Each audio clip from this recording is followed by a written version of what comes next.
Makes the final. That'll be me. That will be me.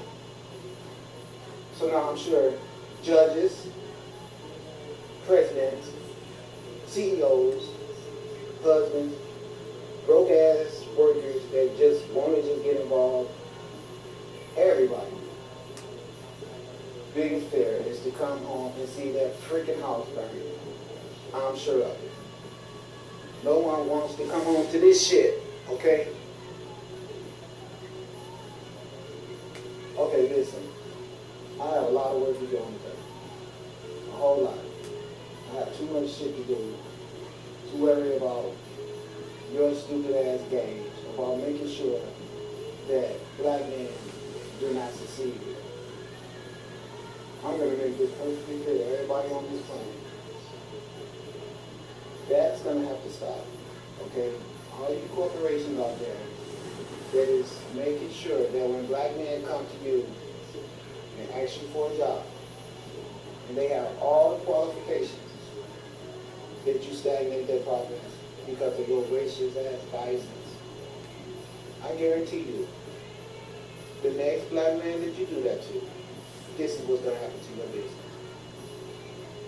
I guarantee you that. Guaranteed. That full time. Now, I ain't saying you got to go out of your way to hire every freaking stupid ass loser that comes in there for a job. No, because you know what? You got a right to scrutinize somebody that you got to be paying. Hell yeah, you do. And I want you to. But, know your own heart. And when you convict yourself of betraying someone that needed that job to support themselves, after you came here and stole this man from us, I'm going to burn up your business. So you make sure you have a whole bunch of fucking like fire insurance on your, if those are the policies you're going to keep implementing around this planet, I guarantee your ass, you better make sure that you have some segment protection, because segment is going to come through the ground, just like I showed you how the energy moves, and tear your ass up. See, you got electricity on the subterranean that you don't even see. Spiritual energy, they can find the weakest part of your establishment and start a fire, and the fire needs to be behind everything. We can't put the fire out. That's what happened in Malibu. See, a lot of you guys don't know. Let me tell you what happened. I was living in Hawaii. Right here. Watching the volcano there. I used to go watch them white people's houses get burned up. I did, because I ain't got shit to do. You couldn't get real close. But if you go at nighttime, you can see it, and it was really pretty. So I used to just go look at the fire, and it was really awesome. And I used to just look up where the big houses were in the daytime and see the fire going. And I'd say, well, nighttime, that house right there is probably going to be gone. And true enough, the next morning when I go out there to look, that house was gone. And then I saw all the white people standing around crying and shit because their houses got burned down. And the local people were standing around. They was really happy that those houses got burned down because they had told the white people, this is sacred land.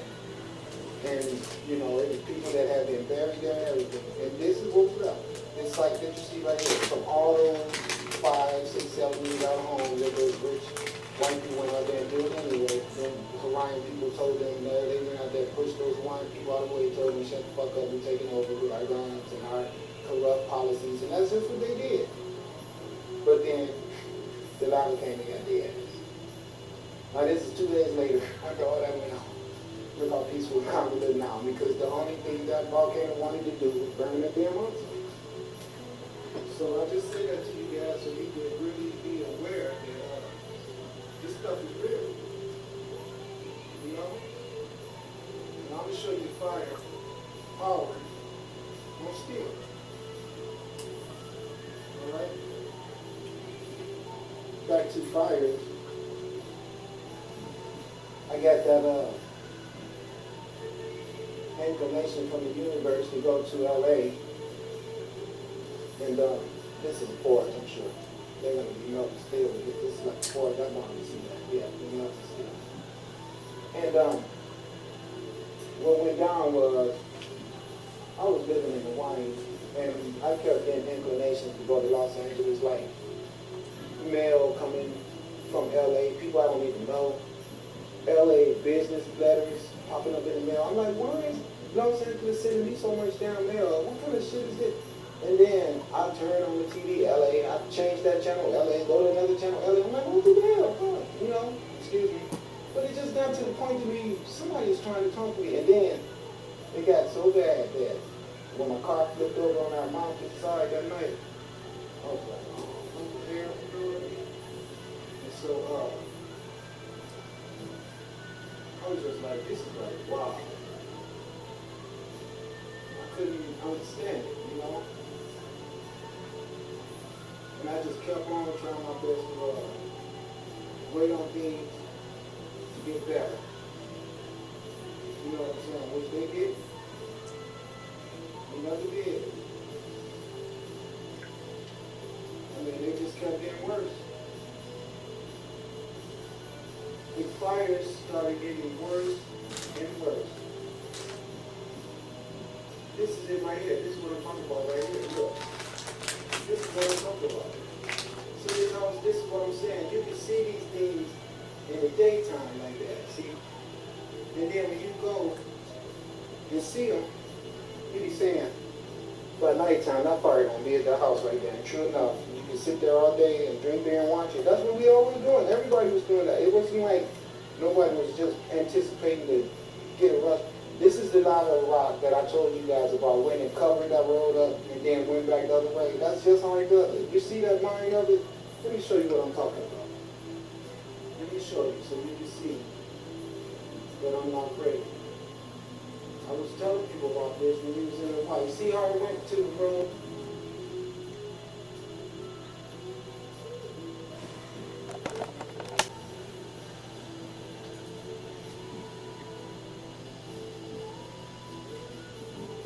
Children. And you guys have already done that, so she's pissed.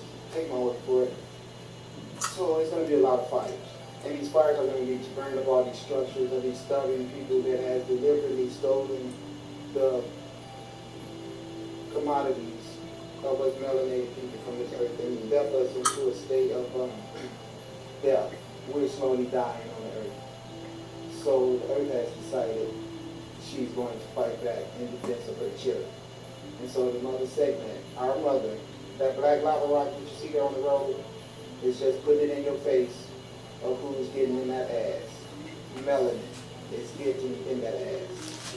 And melanin is our universal source of pure potential, well, where everything comes from. Okay, so now as you can see this right here, that will be the serpent fire I'm telling you about. See that? It's synonymous, like the Nile River. Do you see how the earth talks to you? You see the serpentine of the snake, the way a snake will move if it was traveling down the road. Okay? So now, my point is, we're all going to have to be responsible for what we allow to happen on our planet to ourselves. So let me get back to the point. I got inspirations, inclinations, instructions, orders. Okay? Dispatch. Go to LA. Now, I thought I was going to LA to be in movies. Because I was in this movie once with this movie director named Antoine Fuqua, and it was a Bruce Willis movie. And when I was in that movie, some weird stuff started happening in that movie. That's when one day that director, Antoine Fuqua, which was his name, he was a black man, and he was talking to all of us, because all of us, we were commando soldiers in a movie called Tears of the Sun. And they had really pissed us off. They had made us really mad because of some bad politics. And me and those guys decided we weren't going to go to work until we talked to the director. And then, believe it or not, the director actually stopped his shoot. He was shooting. And we was like, no, we're not going to go to work until we talk to him. We don't care. They was like, well, you're all going to be fired. And we said, well, fuck it, fire us then. It was like about 40 of us, too. And so the white guys were like, you guys better go to set, or we're going to have you at the plane and you're going back home. And we was like, okay, we'll all go home then. And so they was like ready to go home. And I told them, I said, you know what? No, don't go home. Fuck them. I said, you know what we're going to do? We're going to talk to the director and tell him, because he probably doesn't know. So we was like, we're not leaving. We're not, they was like, the band's out here, you guys get in the band. We said, no, we're not leaving. We want to talk to the director because we want our shit. We want our answer. We want our demands answered right now. So believe it or not, they went and got him. I ain't lying, you guys. They actually went and got the director. It took him 30 minutes to show up, but he actually stopped his shoot. He was on the other side somewhere shooting another scene with Bruce Willis. He was shooting a Bruce Willis scene. And for some reason, him and Bruce Willis decided, yeah, let's you take your ass over there and talk to them or whatever. So he came over there and he was talking to us. And then when he was talking to us, he was telling us, he was saying, listen, you know what I'm saying? I can't do nothing about all that. I'm limited. I know what I did. I picked you guys. I handpicked every one of you guys to be here. So the least you can do is help me shoot this out. He said, that's between you and the white people. You know that. Now, I need to finish my movie. I want you guys to let me shoot this footage. And then after this, we'll see what's going to happen. But right now, don't stab me in the back. I don't have nothing to do with that. You do all that, you're going to mess up my movie. That's what he was saying to us. And we was like listening to him, and we all agreed. We was like, he's right. We ain't gonna stab him in the back. We're gonna go and finish, because he ain't the one that's doing this shit to us. It's the white people that was doing it. So it was because of that he was able to finish, because he was smart. See, he didn't come out there with none of those stuck-up brother shit. Yeah, well, the white people said y'all fucking up, y'all won't do what y'all told, so get your ass in the bag and get out of here. Nah, he was too damn smart to do that. See, he thought, I know what he was thinking, because I could feel his vibration. He was saying, they already here. So why am I going to send all them away and have to get 40 more people on the plane and out here and all that? So see, that's the mind of the black man. But ego of the white man, we'll just get rid of all 40 of the asses and get another 40. That's how expendable we are. But then we had a problem with getting paid. That's what that was all about. But we're that expendable, where they would spend money to bring in 40 whole new people, but they can't pay us. But Antoine was too smart for that shit. So that's why we finished shooting. But they fired me and sent me home because they got mad at me because I started getting in their ass because I was too spiritual. Let me tell you guys what happened. When I was listening to that man talk, I swear to you guys, this is the truth. I was so angry at those white people. I wanted to kill them. They had us chasing them with guns through the woods all day long. So can you imagine the energy behind that, chasing white people with guns? And you can't really kill their ass. And I say that, and I know it sounds horrible, but that was really the truth. We was all angry and upset about the way we were being treated. And then at the same time, our jobs were to chase these guys with these freaking guns all day long, chasing these white boys, Bruce Willis and shit, you know. That was so horrible. It was just running my ass crazy, you know. So listen, let me explain something to you guys. There was so much chemical shit going on in my head behind all this stress and hard work, and I was working in the hot-ass sun. And while he was talking, he was saying, I'm going to make a movie. And you guys, just keep it real. When I make this next movie, I'm going to remember all you guys and get you all right back out here. And when he was saying that, the universe started speaking to me. He said, that motherfucker's going to make $1 billion off that movie. That's what he said to me. I swear to you, I'm not lying. That's what he said. He spoke right in my ear. He said, he's going to make $1 billion when we do that movie. That's what he said to me. And then as soon as he said that, he said something else. I won't tell you that, the rest is it. But he really said some shit that really tripped me out. And then he started speaking a language in my ear that I had never heard before. And I don't know what was going on. But after that thing spoke that language to me, I changed. I was a whole different person. Right there in that movie set. So see, something happened in that movie that activated the God that was head down beside of me and turned me on.